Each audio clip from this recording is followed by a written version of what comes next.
So about a year ago I decided to kill off my entire lawn. I have a cool season lawn. It contained Kentucky bluegrass, ryegrass and creeping red fescue, and that's kind of a normal mix in Sweden. Most homeowners have that kind of mix, and I wanted to try something else, so I decided to go for Barenbrug's RPR. I wanted to try a monostand, so that's the only seed I used. And RPR has kind of a bad rep here in Sweden. All across forums and people I talked to said that it won't hold up through winter. It's not nice to walk on. It's prone to disease. So of course I wanted to try it out for myself. So we've just come out of our first winter with the RPR. So today I'm going to show you how it looks, and you can see behind me a hint of how it looks. But I'm going to show you the rest. So this is how the RPR is looking after winter. As you can see, there's a lot of patches. If you look at pictures from last year, you can see I have some patches here and there, but not nearly as many as I have now. I mean, this is a high traffic area. We put that goal over here and we play football all winter, all summer. Some patches is to be expected here, but not this much. I mean, look at this. And this is actually not the worst. The worst is the front. So let's have a look at the front now. So this is the front. And as you can see, most of it is quite dead. It's looking horrible. It's like a horror show. It's looking like this because I've done some hollow core aerating with the Swordman. So I punched a lot of holes.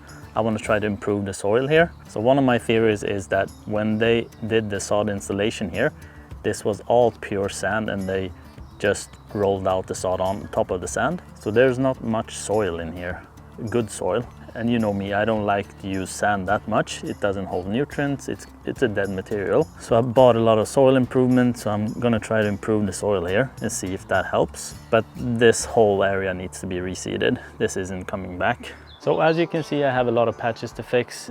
The RPR did not make it through winter that well. So Kentucky bluegrass or creeping red fescue actually does a lot better with the winters we have in Sweden. But I'm still gonna reseed with the RPR because I like the color. I like that it's so fast. If I were to fix the patches with creeping red fescue or Kentucky bluegrass in spring, it's gonna take me 3, 4, even 5 weeks to get it going and making it look good again. Because we are gonna have harsh winters in Sweden. No matter what grass type you're gonna use, you're gonna have to fix patches. At least with the RPR, the patches takes a week or 2 to fix. You're gonna have a lot more of them. But still, the one thing I might do in the front, since it did so horribly, next year if I have the same issue again, I might actually mix up some creeping red fescue in there. That actually makes it through winter better. So when people wrote and told me a lot that RPR doesn't make it through our Swedish winters that well, apparently that was true. It does not. I mean, you see it for yourself. But still, I think the pros outweigh the cons for me. It's so fast growing, it's so soft to walk on.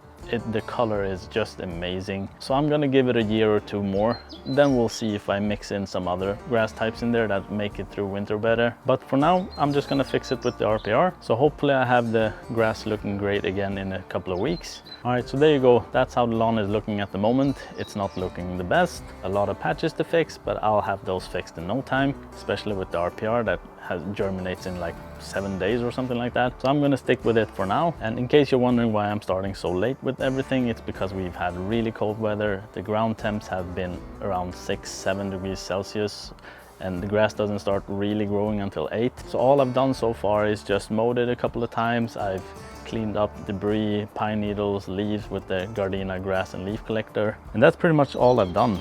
But the temperatures are going up now, so this is my season start. So hopefully I can get the lawn back to normal as soon as possible. So I'm gonna get going with these patches and I'll see you in the next video.